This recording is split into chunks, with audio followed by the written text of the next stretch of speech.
Good morning, good evening, and good afternoon, ladies. Today, this is a very special, short video.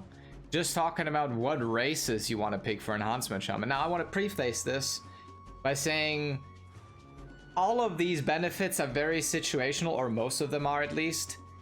And on top of that, they're very marginal.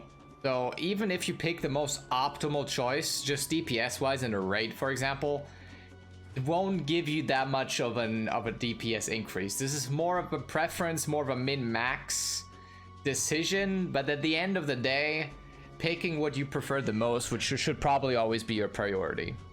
But anyways, let's go through it and let's see what we can talk about. First of all, we have the Draenei with the Gift of the Naru, giving you 20% heal over time every 3 minutes. This is, well, not very useful most of the time. It's obviously nice to have, but nothing crazy. And Heroic Presence. Again, small margin, and most of the time, if you can see right here on Blood Mellow, this is not the most accurate either, because just to give you an example, Dwarf and Tauren are basically the same DPS. There's virtually no difference. And they have a 200 DPS difference. So this is also not 100% accurate, but in general, Draenei are always performing fairly poorly on this list. Just because that ratio is just not that good when it comes to DPS. Now, let's go to my favorite Alliance class actually, which is, or Alliance race, which is Dwarf. With Might of the Mountain, which by the way is basically the same, as I said, as the Tauren one, the Tauren Brawn. Giving you 2% bonus crit damage and healing. Very useful, just flat out, you don't have to press any buttons, it will always be there. Obviously, the more crit you have, the more useful it is. But in general, this is always the best scaling one. At the end of an expansion, most of the time you can see Tauren and Dwarf at the top, even at the beginning already. But obviously, the more crit you have, the more of an impact it does have as well. I mean, yeah. Obviously, you also have Stone Farm. Now, this is actually much more useful than you might think it is, because the first raid will have a lot of bleed effects. Obviously, this is very encounter dependent, and this is also dependent on what you even want to do in the game. But just to give you an example, the upcoming raid, Castle Nathria, will have a lot of bleed effects. So having a 2-minute cooldown bleed removal can be pretty good. Just so there's some, connection here. Dark Iron Dwarves have basically, well, a similar effect, a 2-minute cooldown bleed removal, and obviously different other debuffs, which also gives you a slight damage or base stat, primary stat increase. Again, damage-wise, this is pretty bad, but there's also something to be said about Forged in Flames. Could be somewhat useful sometimes in PvP, but again, these things are very, very minor. A 1% reduction to physical attacks will not make or break almost anything. So I think Fireblood and Stoneform will be really good on the first raid tier, just so you know, okay? Just keep that in mind. Those are definitely nice for Alliance. Then we also have Colterians, which are the last Shaman race for Alliance. They don't have that many still. Brush It Off is obviously a versatility. You don't really need that. Obviously, it gives you slight damage increase, but for the most part, this is nice for Arena again. Same with Haymaker. But in general, Colterians, I personally would just go to Dwarves. We will go to the small little tier list I made here later, just so you have a little bit of a better overview. Pandaren, by the way, I don't really want to talk about right now, outside of maybe Quaking Palm. We can talk about this shortly, just because it's decent in PvP. It's nothing crazy, though. But Epicurean is currently probably bugged. And what I mean by that, Pandaren are basically like do 7% more damage than all the other races right now, just because this is giving you far too much of a benefit, which probably makes, well, it creates a bug at the end, and it will probably be fixed eventually, right? So Pandaren right now are absolutely busted. If this stays that way, a lot of people will play Pandaren, obviously. Let's go to Horde now. Horde is much more interesting, I think, since you have a couple of decent choices. Let's start with the Goblins. Rocket Jump, Rocket Barrage obviously gives you a tool, especially Rocket Jump, since we don't have any non-targeted burst mobility whatsoever. unless you play a Night Fae Enhanced Shaman, which you probably won't. On top of that, you have time is money, which is just a flat haste increase. Now, there's also something to be said about these that is kind of important.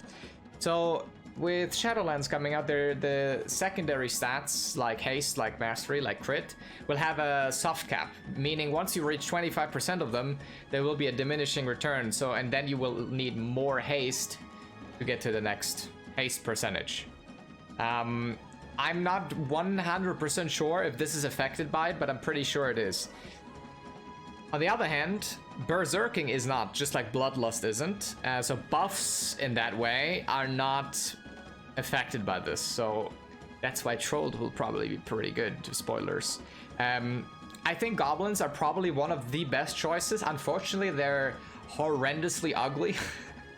I think rocket jump is crazy good on hand-hands, and times money is just always good to have, especially at the beginning. Or always, really. I mean, it depends on how the soft caps work, but it's obviously super nice to just have a flat 1% haste. Not much else to say there. Orc is my favorite one, but is also not the most, well, damage efficient. Let's just say it that way in most cases. Then again, obviously this is not even a 1%, almost not even a 1% difference. It's same with this one. Obviously we have wolves and we have earth elemental, but those don't do any damage. So the 1% increase is pretty much irrelevant. Blood Fury is a flat amount of melee attack power and spell power, but you also only scale off of one, so it's basically only attack power in our case.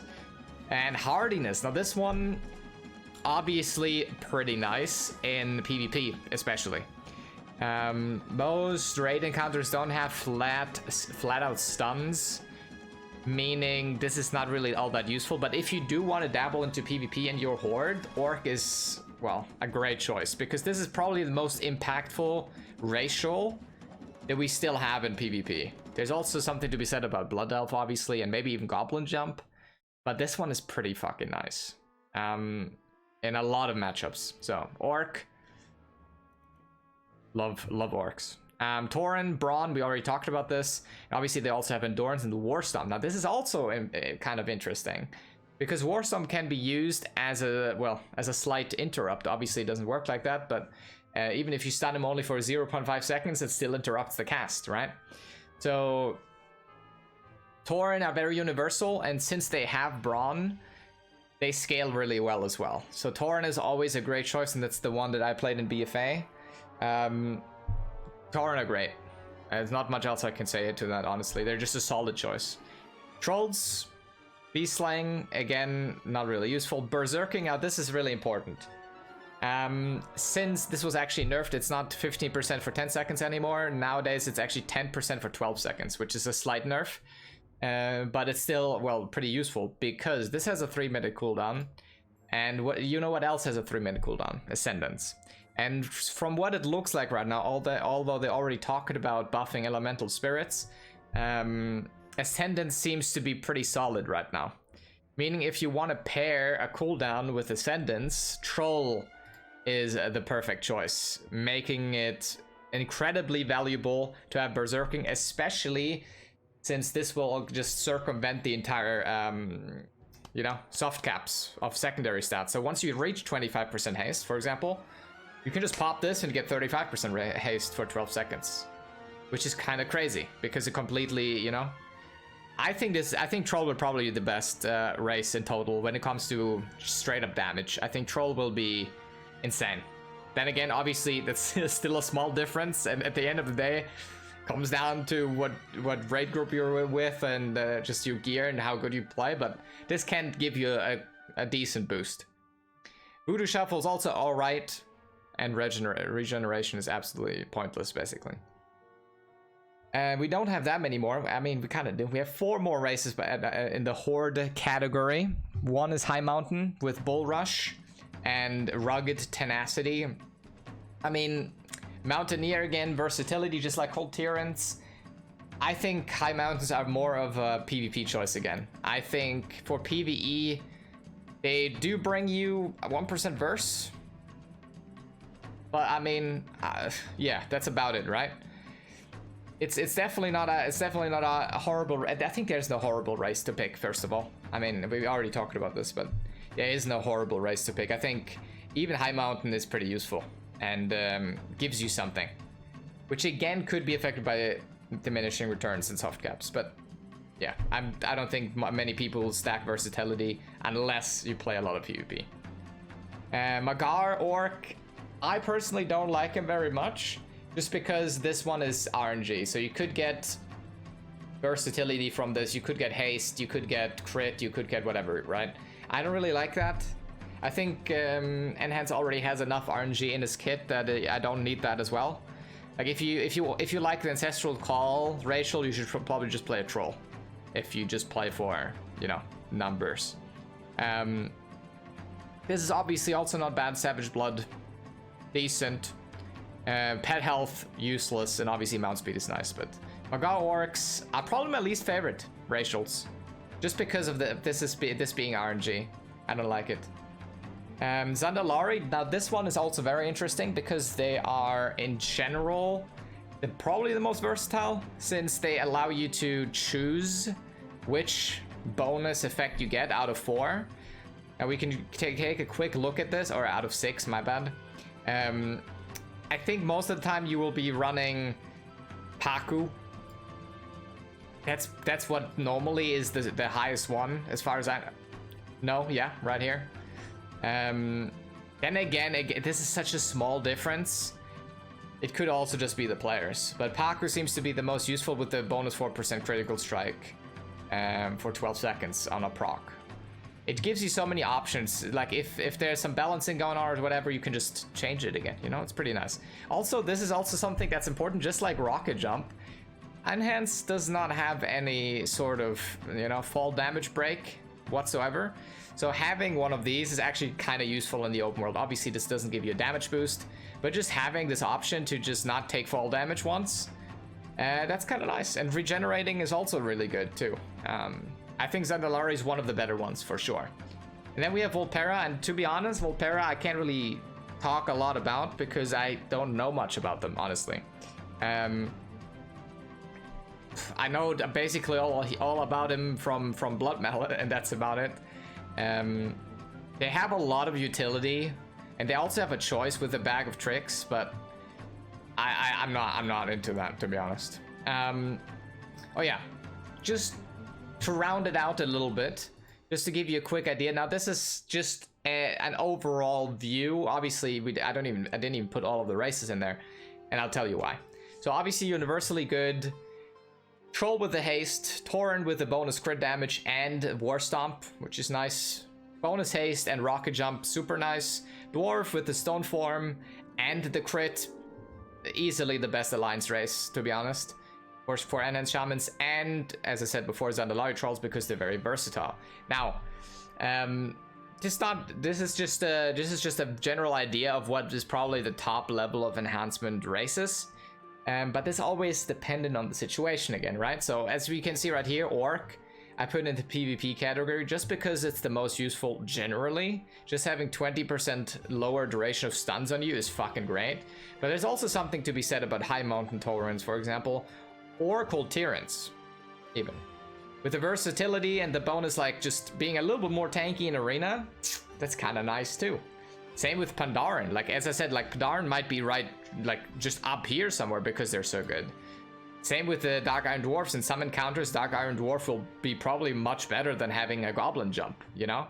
So it's very situational, and it's very hard to give you like a proper tier list of this because, as I said, there's so many different encounters and so many different like tool sets you would want that it's hard to do. But if you do not want to make a bad decision, I would recommend one of those 5 races. I personally will actually play an Orc. I don't even play much PvP. I just like how they look, man. That's the moral of the story. These if I could put any racials onto my Orc, it would probably be either Troll, Goblin, or Dwarf though. I think those are the best ones. As I said, it depends on the situation, but pairing this with Ascendants is kind of cool. But with that being said, let me know in the comments below what race you are going to play. I'm just a sucker for female orcs. I don't know what's wrong with me, but I like them. I think their model is great. And I also think having the option to be the most optimal PvP race is also pretty nice. So we'll see how it goes. I'm really excited for Shadowlands. And with that being said, thank you guys for watching. I hope this cleared some things up for you. And I see you in the next one. Peace.